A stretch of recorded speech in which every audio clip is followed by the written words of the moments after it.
Oh, there it is.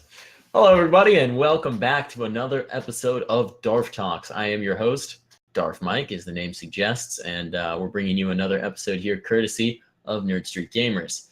My guest this week, I'm incredibly excited to announce, is none other than Joe, Tolkienfanatic Cardali. How are you doing, Joe? Doing good. How are you? Thank you for having me.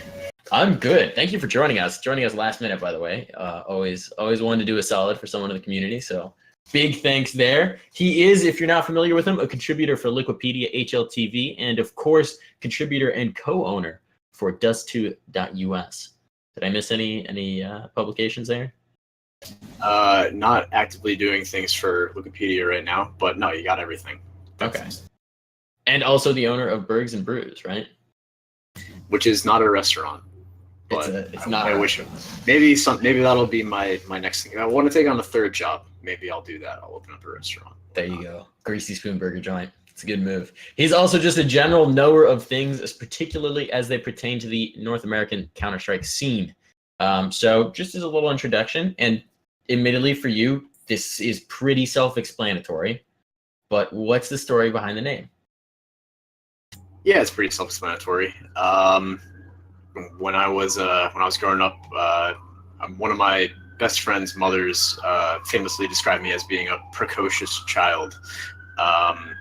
So along with that, my father started reading The Hobbit and Lord of the Rings to me at 3, 4, and I was reading them myself by 4, 5, 6, somewhere in there, and just really love the entire universe and the mythos, and kind of that love for kind of history and tracking everything kind of permeates its way to where I find myself today in the context of CS, I think. So I think it all ties together pretty well. Absolutely. You got 5 or 6 reading Tolkien. That is a bit of a head start on most of us. Okay, that definitely explains the name. So when did you sort of start getting involved in competitive Counter-Strike in any capacity? What was your first entry into the scene? I was first introduced to 1.6 way back in the day at a birthday party for one of my friends. His brother was a little bit older, so he had the whole Steam thing going very early age, doing the 1.5, 1.6, and we probably shouldn't have been playing it at that time, but we were anyway. We were the rebel nerds in the basement playing 1.6 together, 6 of us, 5 of us, whatever, playing. From there, went from playing 1.6, a lot of 1.6, to playing competitively myself, and then following the competitive scene. Complexity at the time was huge business. I had a complexity screensaver that would, like, one of those terrible old Windows XP screensavers that would would play music, and it was like the Terminator soundtrack and the complexity 3D thing rotating around. And Warden was one of my heroes, so it's very funny that today Warden and I have a pretty good relationship, business relationship, I suppose you could say, a working relationship. So that's great. But kind of fell away from CS as the CS scene kind of died in North America as well. So did I kind of I was doing other things in life. Found my way back to it kind of just in college, when I just had a lot of free time, and Go was kind of just coming up, and the first major, and really the first major, I sat at home just watching that DreamHack winter major. I watched the entire thing, I was like, this is it. And just kind of gradually got more and more sucked in, and eventually involved, and actively involved. When did you start writing about Counter-Strike? It's kind of a tricky question. I didn't actually write about CS until Dust 2 came around, right? Okay. I wouldn't qualify the wiki work, the Wikipedia work as writing, right? It's more of a historian kind of a bent.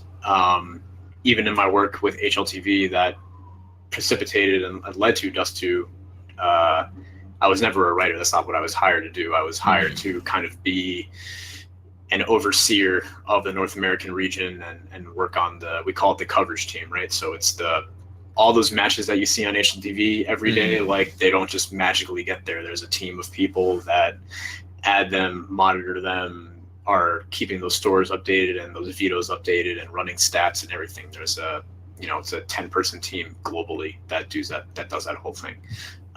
So I was brought on as part of an expansion of that, I guess, 3 years ago, about. Okay. 3.5 years ago. Okay, 2015. So so did you start with Wikipedia or did you start with HLTV? So I started with Wikipedia, just like it's a editing. wiki, so anyone can do it. So it's not a paid thing. It's purely in my free time, out of the joy, some bizarre joy that I got out of it. So I started doing that. I graduated college in 2014, so I probably started doing that 2012, around there.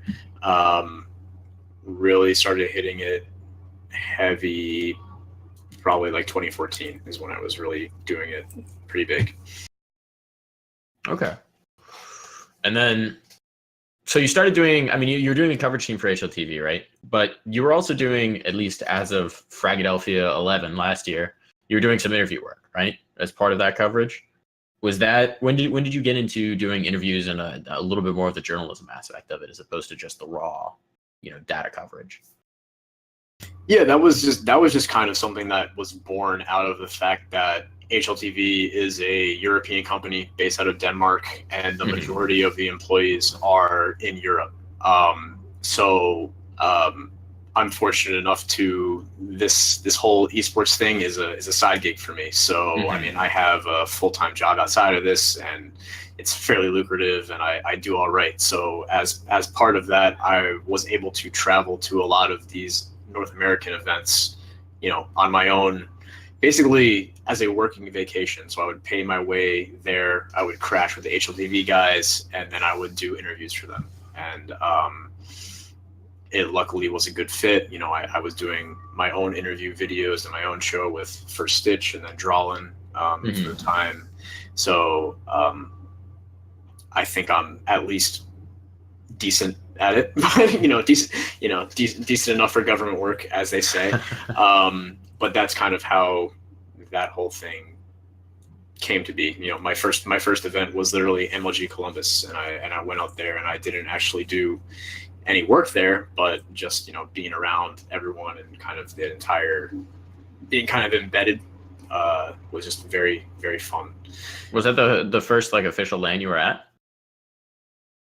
Yeah, that was the first LAN that I went to. Well, that was the first event that I went to, period. And that's definitely the first one.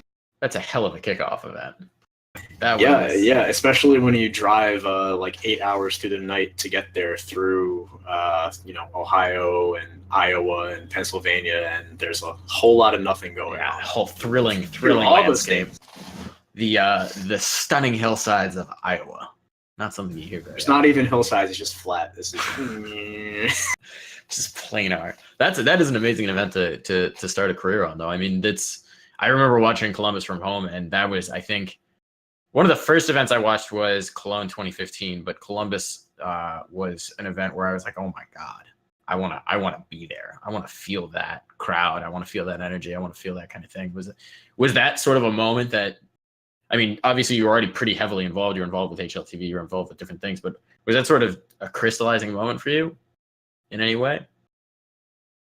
I wouldn't say it was crystallizing, but it definitely made it, more real. You have this, and it wasn't even a full arena full of people, because I don't know if people who weren't there probably don't realize, but there was only 3/8 of the arena that was full at Columbus. The way that the arena was set up was they set up the screen longwise, they set the stage lengthwise of the court, or where the court or the ice would be, right? Sure. And they only had that wedge right in front of it, the 3/8 of the wedge, and it was 10,000, 12,000 tickets that sold out. And I mean, it was just so loud, when Liquid was up there and the USA chants, it was great. It was really great. And then the after parties are a whole other thing, but those were also good. Maybe not something we can talk about as much on here, but yeah, definitely another appeal. What do you think it was about the competitive scene that drew you into sort of the journalistic side of things that kept you coming back, if you will? I guess I would tie that back to like I'm a big nerd in general, as the name suggests. But I'm also a big baseball nerd, and kind of as part of that is a huge emphasis on history and legacies and storytelling and stats, right? As there are in every sport, but baseball especially lends itself to this because it's very compartmentalized, right? Same thing with football. You have in baseball, everything is you have a pitch and something either happens or doesn't, and it can be very there's frames of what happens, right? Football, you hike the ball, a play happens, play ends, you do another one. CS is very much the same way to me. So I've always been a big baseball fan, big football fan, and CS has very much continued that pattern. But also part of that, as like I said, is kind of I've always been fascinated by kind of like the roster transaction aspects of professional sports, and kind of like this player went from team X to team Y for Z amount of dollars, yada yada yada. And that was something that I thought was kind of lacking in the CS space. Not that HLTV was not covering these things, but there wasn't like a portal on HLTV to go see all of these things. And that's kind of how I got into the Liquipedia thing. Was literally just I started off by editing that transaction blotter, right, and just being like very active and proactive in doing that, and like kind of building that aspect out, and the rest of it kind of snowballed or avalanched or whatever you want to say from there. That's sort of why I seem to remember a joke on Twitter a while ago. That was, I think it was Don Hachi. It was if Joe Cardali doesn't follow you, are you really involved in CS? I mean, I would say no, but I have a very biased view of that. But I don't know. I think it's a pretty good measuring stick, actually. It made me think a little bit. It's a pretty good measuring stick. So you're taking all this experience that we've talked about so far, the Liquipedia, the HLTV side of things, Columbus, going to events, that kind of thing. What crystallized that into the idea for Dust 2 US? What changed that into, I want to make this thing? And what was sort of the lead-in process for creating Dust 2.us? Dust 2.us has kind of always been something that I wanted to do. I mean, way back in the day, there was ESCA News, there was Godfrag, which had a lot of focus on the NA scene, right? And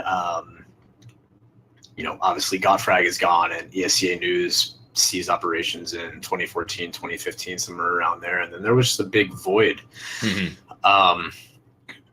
And kind of in part of my following everyone on Twitter and every regional news site, I just saw that, okay, I mean, like, if the Czech Republic and Slovakia can support a community site for CS, like, surely the entire 350 million countries of the United States and Canada can support a community site as well.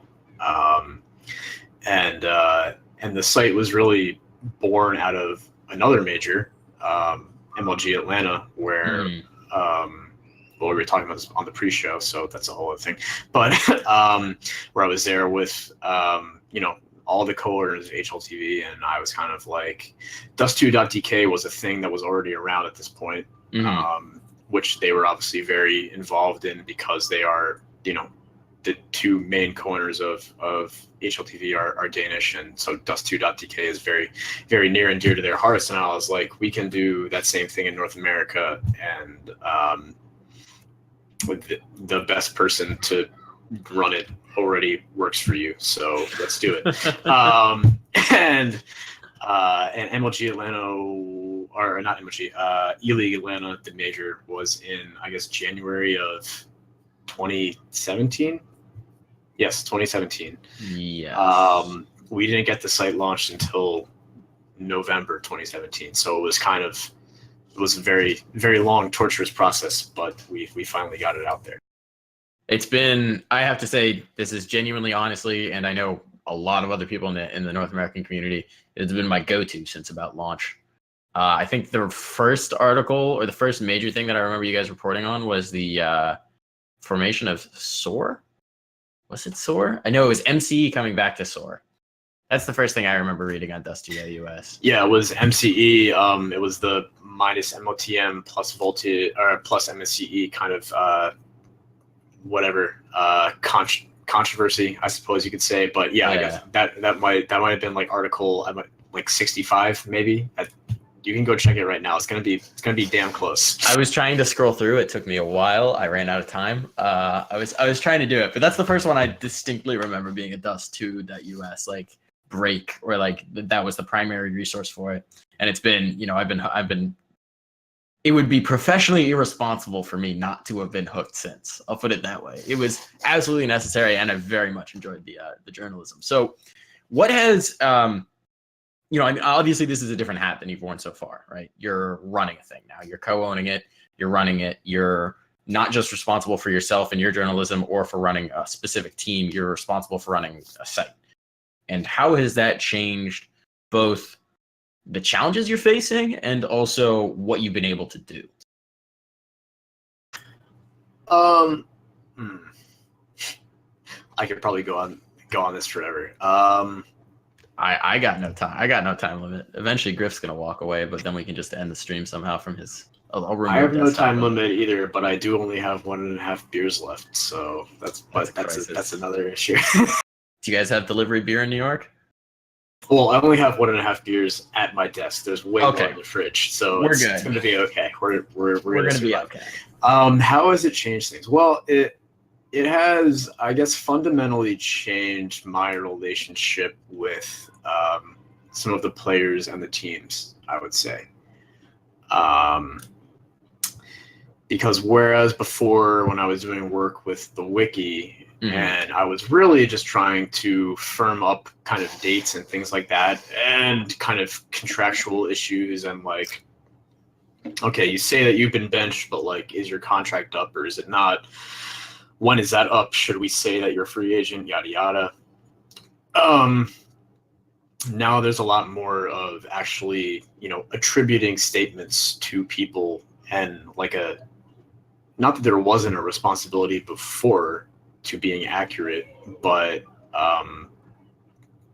like this is, I take this site as a reflection of the scene and of myself, and ultimately, as you will see, or as you might have seen, like anything that gets written on the site, regardless of who actually is in the byline of the article, it ultimately gets attributed to me, which is both fair and unfair,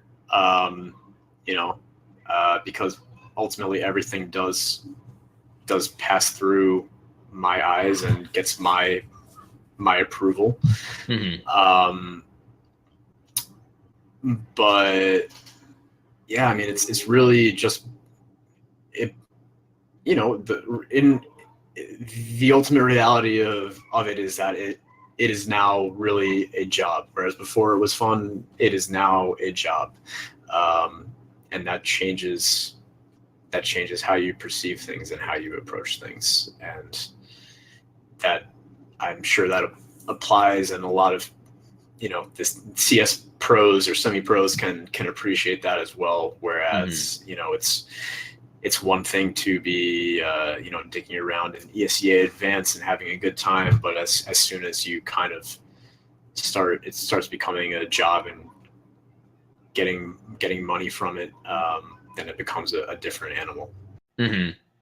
Sort of the buck stops here kind of situation. At the end of the day, it is, yeah. I mean, it's a provider for you. It's a vehicle for you. It's also very much your name. You're right, absolutely. That sort of segues into something that I wanted to ask about, which is, you talked about how it doesn't really matter who's actually in the byline. Ultimately, comes back to you. And so I wanted to kind of ask about how you've assembled the staff that you have and the writers that you have. You know, you've got Carbon Dogma, Duck Moriarty, the man with the puns, which I'm going to mangle his name because I've never tried to actually say it out loud before. Is it Naughty? Naughty? What does he prefer? I never actually pronounce it out loud. I think it's, Noth? I always say Nodi, but I actually Nodi? don't know. I mean, his real name is Danish. But He's the man with the and I want to make this clear. I'm the man with the puns. And, you're the man with the puns? And any he claims a lot of credit. Any of my staff members will verify this. I am the man with the puns. So, all right, that's a Darf Talks exclusive. Tolkienfanatic is the true man with the puns. The editor's responsibility is 95% the puns in the headline and 5% everything else. How did I assemble the team? That's an interesting question.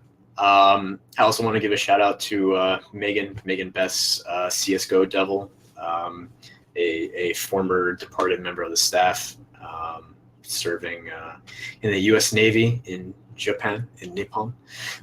So shout outs to her. How did I assemble the team? I'm getting texts from my family. They're critiquing my what I'm saying right now, so that's fun.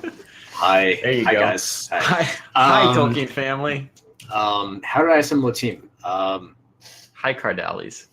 You know, it's kind of funny. Like, I wasn't a journalist before this site happened. Mm-hmm. I mean, not at least a written journalist. I would conduct video interviews and audio interviews and then write those up, but I wasn't a journalist, right? So I didn't take the approach that I needed people who kind of came from that journalism background. Mm-hmm. So, I mean, Carbon at least is someone who I kind of carried with me from Wikipedia. You know, I knew he was American, and I was like, you might have some interest in doing this, and do you want to do it? And he was like, yeah. And I was like, and I'll pay you. And he was like, of course. Well, in that case. Nodi was someone who had reached out to me before, and he had done more like long form work before, but I knew he was also fairly young and hungry, and I thought it would be a good fit. Duck and Devil both do good work in their own right, but also they filled a very important role in terms of time coverage. Duck being in the UK and Megan being in Japan, it kind of allowed us to have like a true 24-hour news cycle, or at least the closest approximation to a 24-hour news cycle that you can have with 5 people. So that's kind of the long and short of that. Okay. And okay, so it sounds like a lot of it was built on personal relationships and sort of people you had from your experience and people who you knew you could contact and reach out to. Yeah, I mean the whole thing is a passion project, right? And as much as the whole thing ties back to me, I care very deeply about the project, and I care very deeply about the NA scene, almost more than a lot of the people participating in the NA scene sometimes, I feel. So I don't think that's invalid. Yeah, I think that is a perfectly valid point to make. That kind of, so that again kind of perfectly segues into something I kind of wanted to talk about. Is you talked about having sort of a 24-hour cycle and the global coverage and so on and so forth, but the real niche that you guys are filling, and you report on a lot of varied things, but the real niche that you guys are filling is you're enhancing the level of journalism and the scope of journalism in the North American scene specifically, especially in like Mountain Dew League and that sort of bridge between semi-pro, pro, amateur, that sort of area that hasn't previously had much light shone on it. And you're sort of filling this niche. Was that the original objective, or is that something you found you've grown into? No, that was absolutely the original objective. Even, I mean, back in so my history with HLTV literally dates back 2 years before I was hired, when I emailed Nomad out of nowhere, and I was like, I'm a software engineer in college. I have free time. here's some ideas that I think could help the site, and I want you to hire me. And he was like, no. And then a couple of years later, he was like, well, we don't want to hire you for that, but you are doing all this other stuff, and we see you critiquing every post that we do, and there's errors in it, so we want to hire you.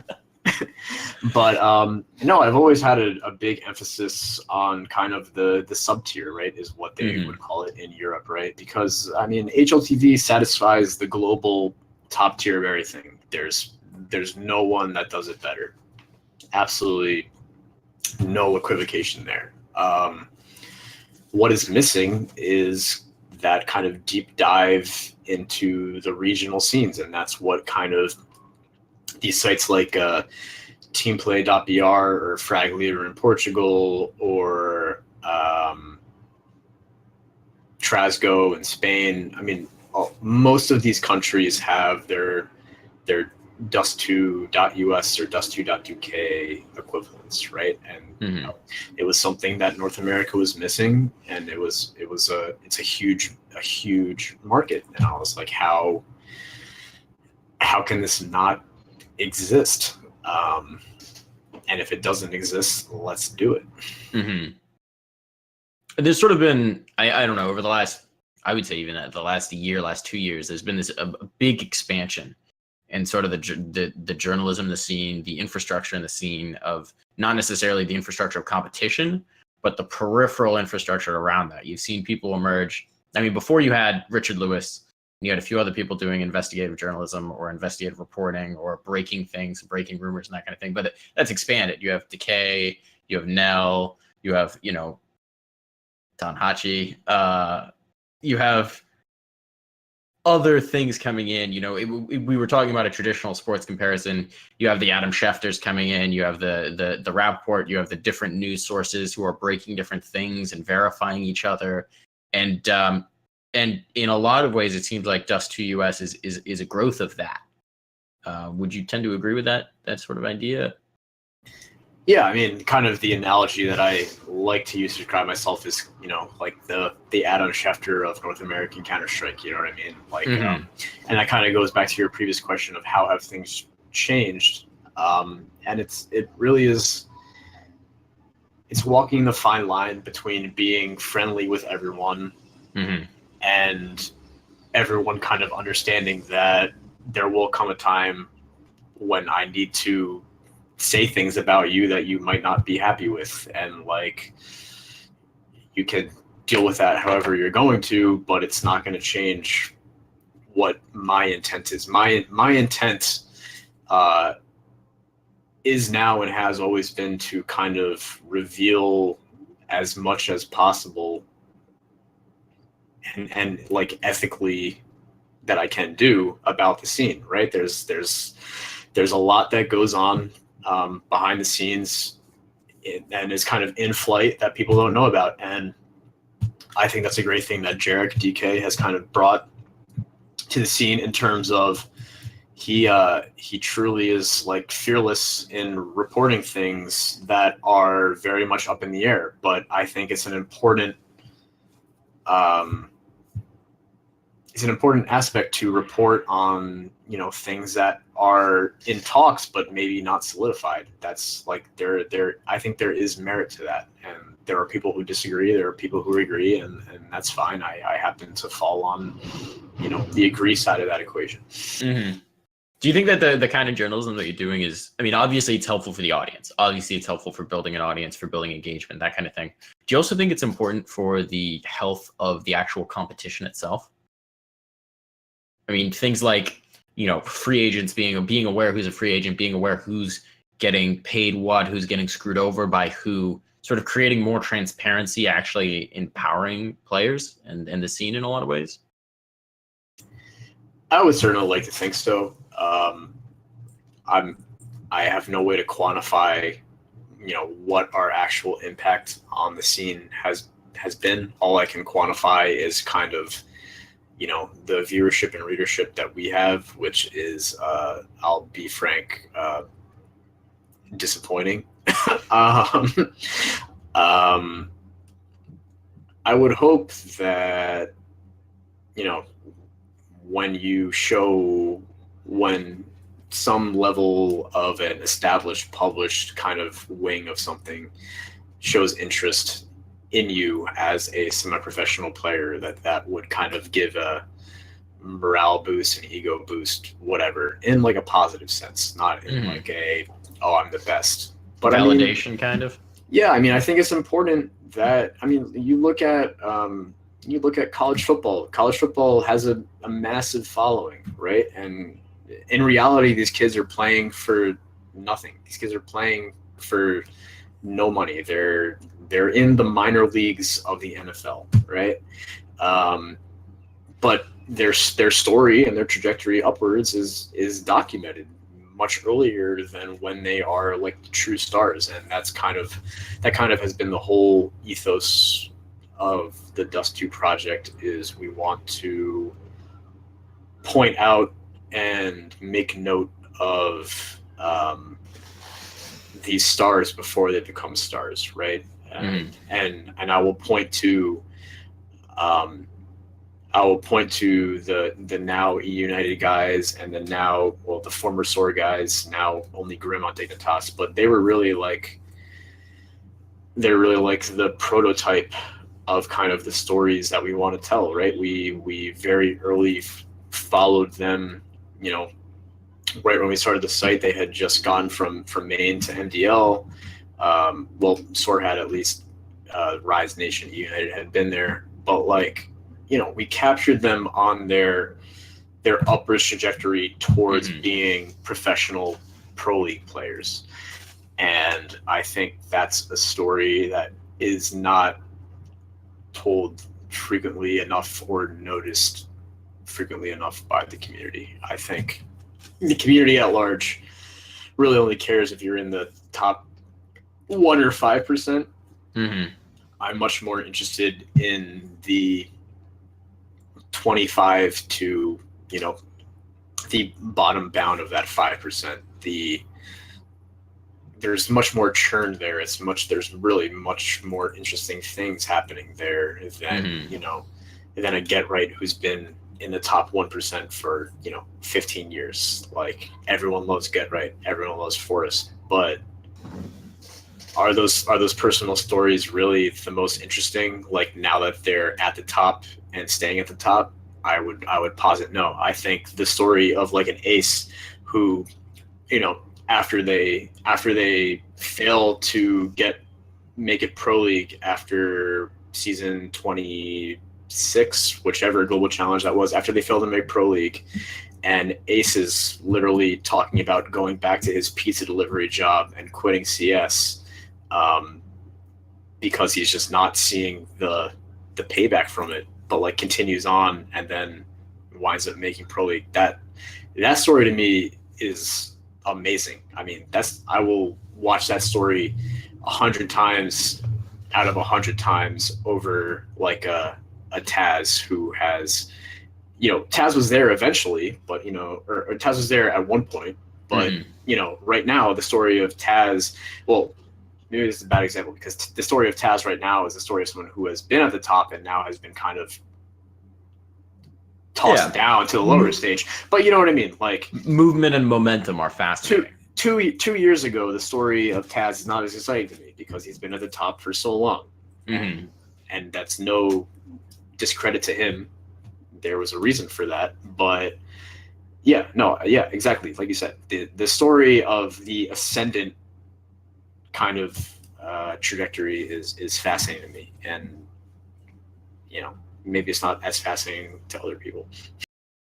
Touching on a slightly different aspect of Dust 2 US and what you guys have been able to do with Dust 2 US, you guys have run a few of these now, the Dust 2 US Masters, which is very much, again, that niche. You have some of the top teams in the Mountain Dew League and the Swole Patrols and the E Uniteds involved, and then you also have very much open qualifiers. It's an open event, you can get people into it. It's a mix and match of that scene. What were you really trying to achieve with the Dust 2 US Masters? What I was trying to achieve there was just really showing some of these lower tier teams that you have a chance to make it, you have a chance to play with the big boys, and maybe you'll get smashed, but you have a chance to kind of be exposed and get your name out there.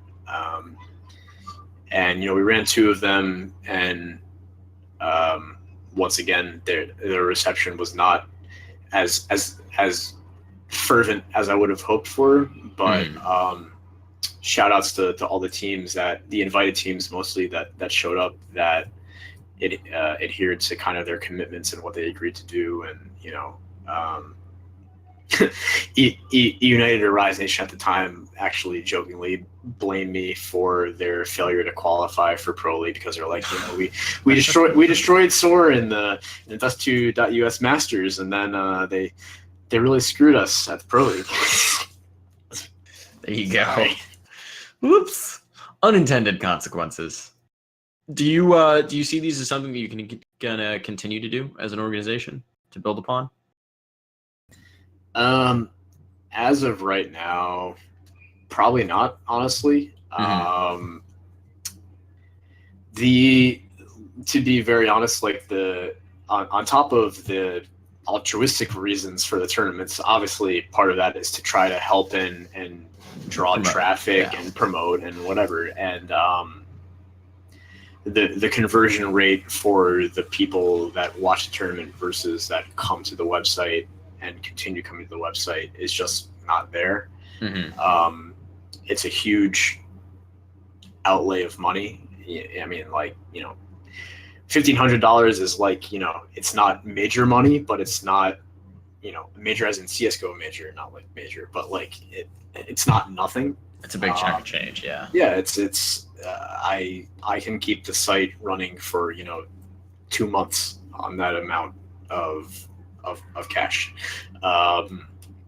So, we'll see. Maybe we might explore doing like a much more open kind of a thing, like literally, just have an open qualifier and then all those teams play for like a substantial less sum. I'm still very interested in kind of running those kind of tournaments that help promote from the bottom. But this is kind of like the problem with the whole Dust2.us thing, is that it's much more expensive to do these kind of things in North America than it is in Europe. And that's kind of why excuse me, that's at least part of the reason why Europe has flourishing online LAN scene, whereas North America does not. It's just because the standard of living is not exponentially higher, but multiplicatively higher here. So, I mean, for the time that you ask these players to play for a tournament, they expect to get, a certain number delivered back to them, and that's hard to do for us. I know for you, this is again like a back into the altruistic side a little bit. I know a big, just from following you and reading your Twitter and reading stuff, is a big tick for you, or a big thing that drives you crazy, is the number of open qualifiers and opportunities that teams don't take advantage of. Yeah. Yeah, and it kind of goes all back to the same thing, is that there's all these open qualifiers and teams will say, well, I have a job, I have to do this, and that's fair, but like, while I understand that some of the players in Europe might be foregoing jobs to do these things, I don't think all of them are doing it. There are certain sacrifices that have to be made. What pisses me off even more than the teams that don't sign up for the open qualifiers are the teams that will. This happened a couple weeks ago. Like the teams that will schedule matches, like official matches, standing matches in a CEVO or an ESEA over an open qualifier, and then kind of complain about the fact that they are getting screwed in some way or another. And I mean, it's like I've spent the last 4 years of my life creating resources so that this doesn't have to happen. And I don't know what else I can possibly do for you. I can't be a manager for, the 12 teams in EPL and the 24 teams in MDL. You know, like I would do it much better than all of their existing managers, but I can't do it for all of them for the 30. Yeah, absolutely. I mean, it is. People complain about oversaturation, but you're absolutely right. There are all sorts of resources to help with scheduling at this point, and you've got a hand in a lot of them. Again, a little bit of that aspect of your personality of like wanting to help the scene, wanting to grow the scene. I know that just from a personal perspective, you've been a tremendous resource for me, specifically, and I'm sure you've been for a lot of people. I mean, I don't know if people watching this know, but the only reason I am HLTV listed is because of this guy right here. Before I actually had he got me the permission to list my own stream. Before I had the permission to list my own stream, I would bug him, and he would list my streams for me. Which, by the way, huge thanks. You did not have to do that by any means, but I very much appreciated it. It was the only reason my stream ever got off the ground in terms of viewership numbers. So big shout out there. You were also a good resource when I started to get into interviewing and you know, resource promotion. I mean, you encouraged me to post my stuff to the Dust 2 US forums. You encouraged me when I asked you advice, and I'm sure you've done that for plenty of people, but I just wanted to take this opportunity to express my sincere gratitude for that. You're a big help, and I think a lot of people in the NA scene feel the same way. No, man, it's really no big thing. Like I said before, this is kind of something that I do on the side for fun. So while I obviously am trying to leave an impact on my own, I hope that I can kind of help and guide and influence other people who are trying to do the same, who maybe have their maybe have both feet more firmly planted on the esports dream. And I don't think there's anything wrong with that. It just so happens that the economic realities for me are not there to go all in. So, you know, but you know, if Valve calls up tomorrow and is offering me that sweet 6-figure job to be the community manager of CS:GO, then you know I'll be there. But yeah, no, I think that people, and you see this between different journalists and different outlets and different whatever. A lot of people are very combative and very tribal, and I think at the end of the day, we're all just nerds that like and obsess over the same game, and we should just like chill with everyone. And that's kind of like what I've tried to do. And again, it's been helped by the fact that I'm not making my living off of this, but I take some degree of pride in the fact that, you know, I can toe the line between the HLTV and my relationship with Richard Lewis and Thorin and DK and whoever else. Like, yeah, I think that I'm reasonably just decent to everyone is the goal. That's a good goal. That is very much a good goal. Pivoting a bit to, we've touched on a lot of this different stuff, but just sort of more generally the NA scene, the North American Counter-Strike scene, the scene that we're both probably spend an unhealthy amount of time paying attention to, like, you know, the meat of it, if you will. How do you feel just generally health of, I guess, North American Counter-Strike, but more specifically the brand of North American Counter-Strike we both focus on, which is that semi-pro, amateur semi-pro, bottom of professional, rise into professional scene? How do you feel about the health of that scene vis-a-vis, you know, previous states and potential future states? I feel like the health of the scene is, compared to the equivalent scene in Europe, is obviously less good.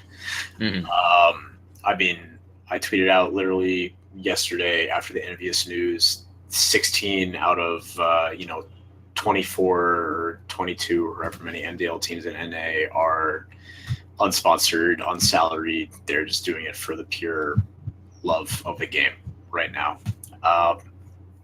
That's not sustainable forever, especially in a market that is supposedly has way more resources and way more dollars to throw at teams.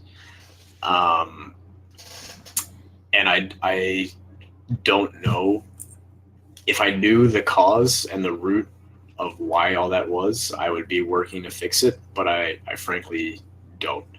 I thought that Dust2.us would be helping that. It doesn't really seem to be doing that. It also doesn't help that right now is not a promotion season, so organizations aren't really taking interest right now. Mm-hmm. However, I mean, I think it's great for the scene to again see a SOAR or an E United make their way to Pro League, right? These are teams of young guns who, you know, I mean, aside from relics on E United, right? There's no previously established names on E United, and them making it to Pro League is huge. Mm-hmm. And I think they have the foundation to stay in Pro League. Absolutely. Unlike SOAR Dignitas, which is no disrespect to them because they had the added hurdle of like immediately having to replace Snakes, which is absolute. I mean, you know, imagine having to, you know, you're Navi and you make it to Pro League and you have to replace Simple because he's, you know, 6 months too young, you know, like it's not really a fair thing to thrust on a team. So I can't really blame it exclusively on them for their short Pro League stay. What I do see in North America is just a general lack of effort and desire, which kind of goes back to my qualifier tweets and all of that stuff. You know what I mean? You can't really want this to be your thing and not, you know, not show up for, if you don't show up for every qualifier, then I don't know really what you're doing, because that's the only way you get better.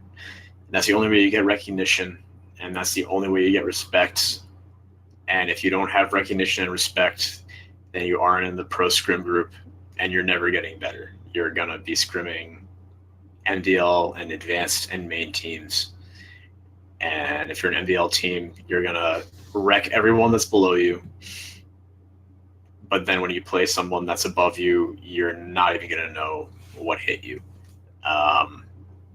And again, that was kind of like the point of the Dust 2 tournaments, was kind of to create more of like a egalitarian mix of teams. Like I want to see a Cloud9 play like a team from Maine, because if the team from Maine gets like 10 rounds against Cloud9, that's sick.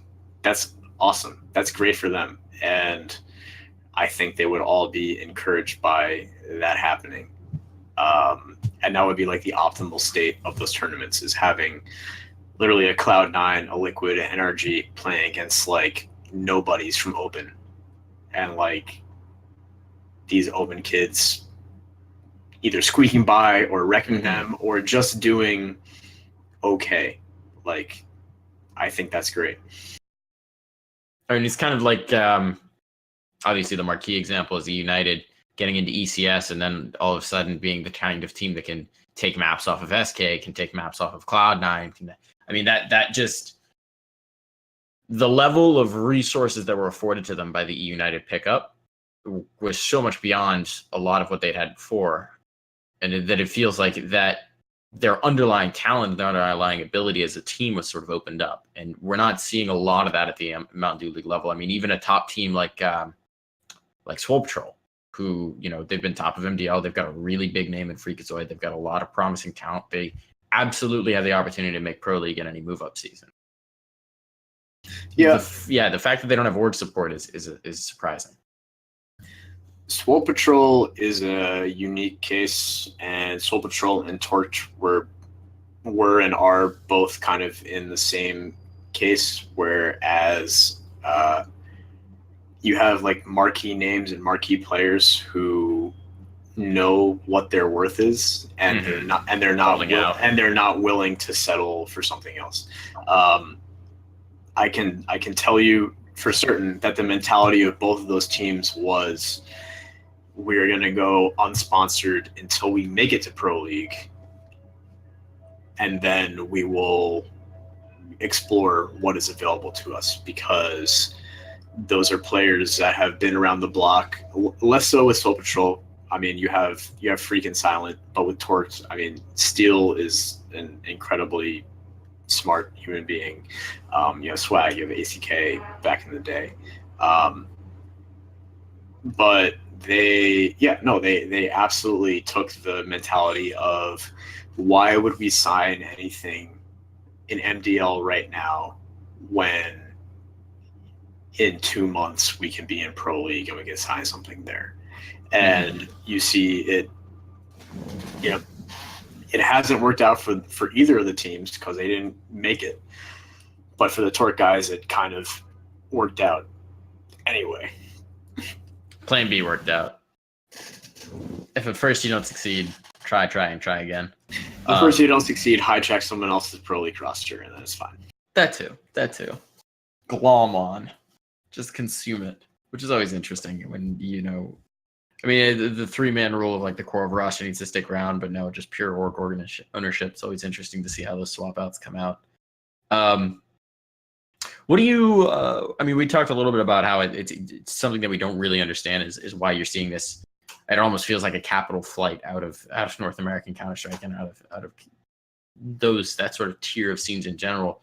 Some of it's turning around. I mean, an org like United getting involved, an org like SOAR getting involved, more and more you're seeing it grow in. But what do you sort of see as either the next big or the current big obstacle to overcome for North American Counter-Strike? I think at this point there are many more positives as opposed to obstacles to consider. I mean, we just had the Supreme Court basically say sports gambling is fine. Now it's up to the states to kind of ratify that on their own level, and that sort of a thing can be huge for, I mean, any sport, but especially like a sport in its infancy, like esports is. I mean, gambling is, whatever your ethical opinions on the subject are, gambling is a huge moneymaker and a huge driver of traffic and viewership and whatever. So I mean, if that was truly opened up in all 50 states, and people were able to legally gamble on these games, I mean, that would be massive. Influx. In terms of big hurdles, they're not really new hurdles. They're hurdles that have always existed, and it's what I kind of talked about before. It's just that players and teams in North America expect more money than an equivalent team in Europe will. So the question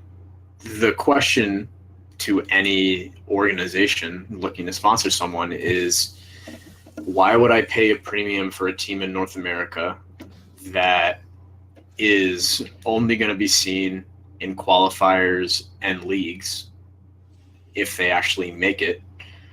Why would I pay that money when I can pay the same amount of money to a team in Europe that is going to be constantly playing in online cups and LANs and everything, and they're going to be on HLTV every day? You look at a team like Quantum Bellator Fire or the Wendigo guys now.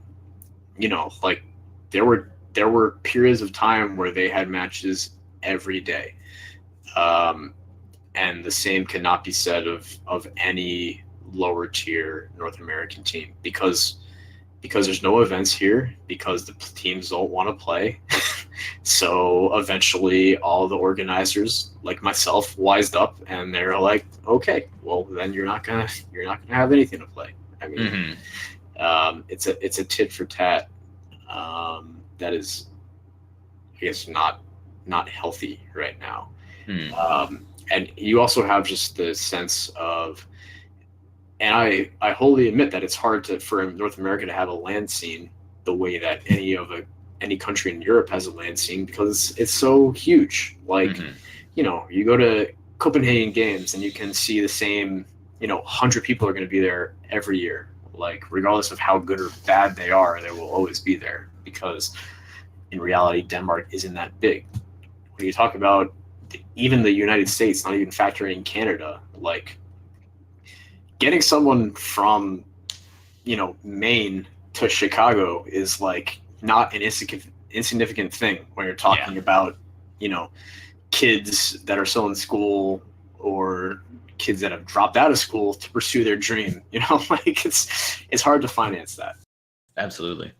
We had, just that colloquialism. It was a team at a local LAN I did where one person was in Philly and 4 had flown in from California. But it was the first time they had ever played together on LAN, and it was it was a vacation, it was an expedition, it was a whole to do just to get to that situation. It does absolutely change the geography of the U.S. scene. How do you? I mean, we talked a little bit about the health. You said that you're talking about the positives of bringing gambling into things.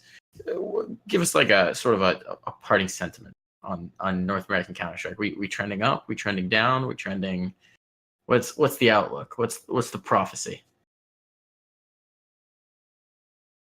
I think at the top level, we're probably better than we've ever been. You have Team Liquid, C9, and NRG, who are legitimate international contenders. And I guess some people might say there's parity with kind of when we had the Team Liquid C9 Misfits kind of trio.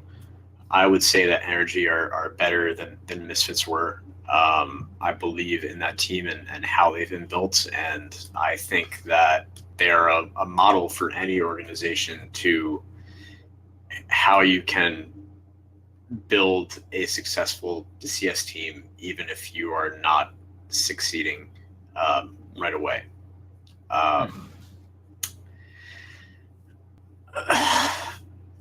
But below that, I'm not sure.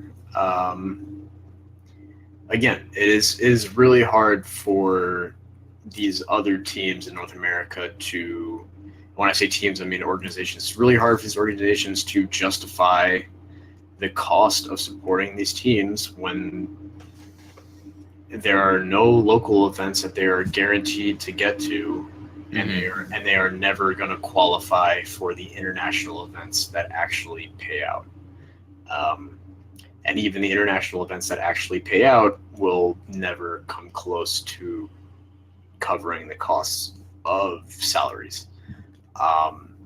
So, I mean, I don't hold it against organizations like CLG and Splice and Misfits and even Envious for getting out of the game. It's a hard game to make a living and a profit in.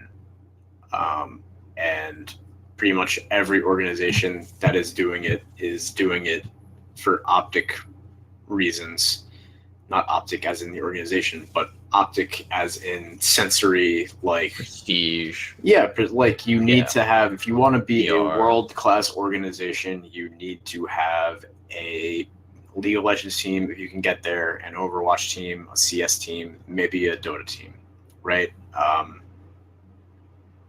It's just really hard to make all those numbers work out. And I get that from a business perspective. Okay, so a little bit of positive and a little bit of warning and maybe a thing that well, we'll see if the influx of gambling money sort of changes the math there. That could be a game changer in terms of the economics of sort of lower tier teams. Remains to be seen exactly how that gets implemented and what that turns into. But